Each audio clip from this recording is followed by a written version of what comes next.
You're tuning into Black and White Sports on YouTube. The no-holds-barred truth on sports. The main event starts now. I'm back. Rodrans for Black and White Sports. Let's talk about the Marxist NBA of China. As we know, the NBA has a laundry list of dumpster fire issues that has destroyed the league. The NBA Finals is coming off of a Game 6 that was essentially 12 million viewers under the previous year. Maybe 13. Wait. 13 million viewers under the previous year. An absolute dumpster fire of historic proportions.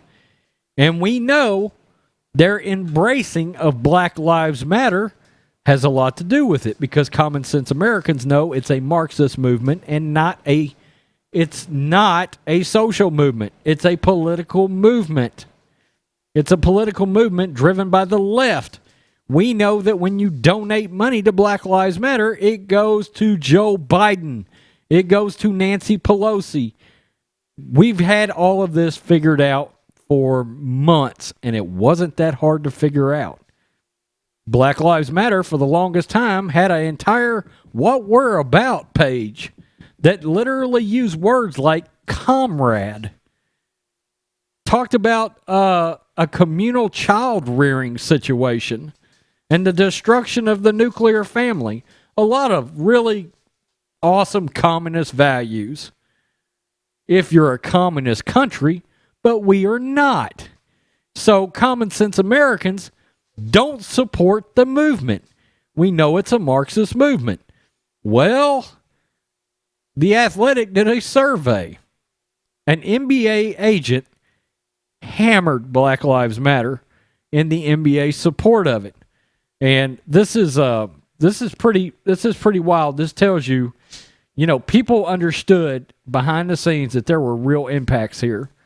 This past week, The Athletic published a result of a survey it conducted with 20 agents around the NBA. While they discussed a number of topics, what stood out was one anonymous agent's rant about the impact of Black Lives Matter messaging on the league as a whole. They initially did a great job of putting the bubble together. Look, I will say that John and I turned it over the first night because we had heard there was going to be this messaging on the court. We turned it over there. We wanted to see what it looked like. And when I first turned it over there, and I've said this before, it looked great on TV. It looked like a real-life version of NBA Jams on TV. The bubble looked really good.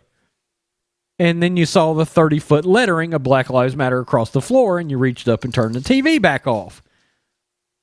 Well, he says they did a great job by putting the bubble together, and then they completely shit the bed with all of this nonsense. That is a quote. They really hurt the business. All of this Black Lives Matter stuff.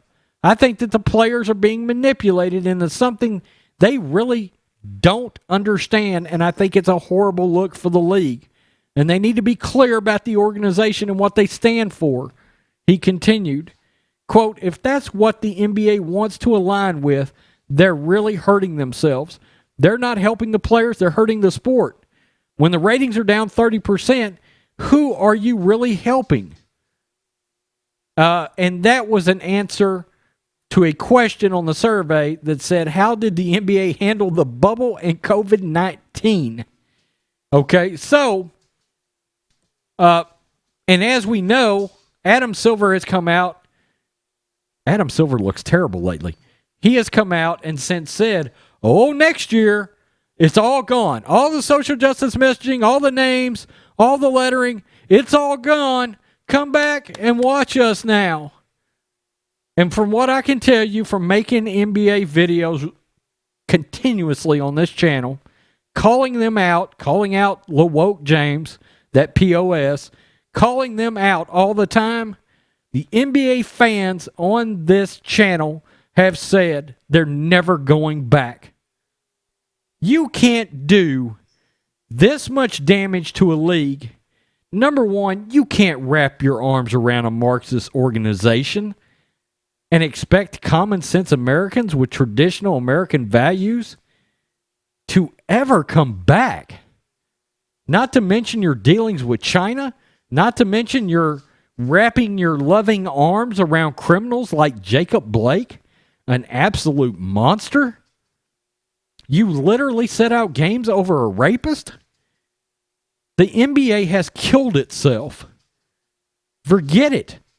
I suggested, well, if LeBron James was to retire and Adam Silver gets let go, some fans might come back, but I've got no desire to ever come back.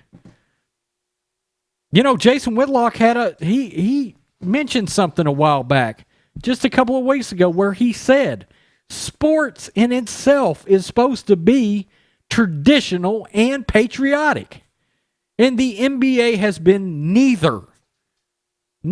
They turned their back on the United States of America.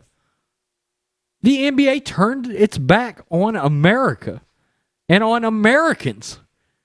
And when you talk crap about Donald Trump, when you know half of America supports the man at least, and not only that, but you've got an organization's name and you got people wearing shirts when they're out in the streets burning parts of cities to the ground, and members of the BLM are standing in front of houses telling people they have to leave their homes because, quote, they just deserve it.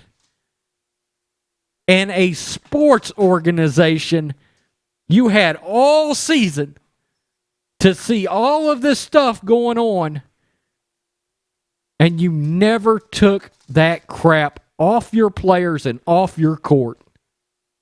Nah, I hate to break it to this agent, but the NBA is done.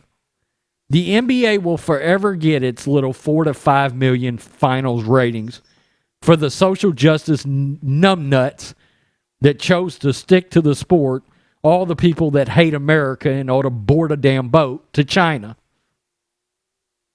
That's my thoughts. You tell me what you think, black and white sports fans. This agent hammered it. Look, do I think there's probably players in the league that don't know what Black Lives Matter is? Yeah. But people like LeBron, that's the big influencer, he certainly knows what it is as he's endorsing Joe Biden. Stop it. Peace. I'm out. Till next time. Thanks for watching the show. Be sure to like, comment, and subscribe. Be sure to tune in next time on Black and White Sports.